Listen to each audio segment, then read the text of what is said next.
ദൈവനാമത്തിന് മഹത്വമുണ്ടാകട്ടെ.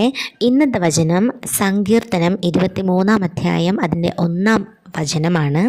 യഹോവ എൻ്റെ ഇടയനാകുന്നു, എനിക്ക് മുട്ടുണ്ടാകയില്ല. എല്ലാവർക്കും കാണാപ്പാടമായിട്ട് അറിയാവുന്ന ഒരു വചനമാണിത് അല്ലേ. യഹോവ എൻ്റെ ഇടയനാകുന്നു, എൻ്റെ ഇടയനായിട്ട് എന്നെ നടത്തുന്നവനായിട്ട് എൻ്റെ യഹോവ ഉള്ളപ്പോൾ എനിക്ക് മുട്ടുണ്ടാകയില്ല. എനിക്കൊരു കുറവും എനിക്കൊരു പ്രശ്നവും എനിക്കൊരു പോരായ്മകളും എനിക്കൊരു ബുദ്ധിമുട്ടുകളും ഉണ്ടാകയില്ല എന്നാണ് ഈ വചനം ഉദ്ദേശിക്കുന്നത്. നമ്മൾ എന്താ ചെയ്യേണ്ടത്? യഹോവയെ നമ്മളുടെ ഇടയനായിട്ടാണോ നമ്മൾ വെച്ചിട്ടുള്ളത് എന്ന് നമ്മൾ സ്വയം ഒന്ന് ചിന്തിക്കണം. ഇപ്പോൾ എങ്ങനെ സ്വയം ചിന്തിക്കും?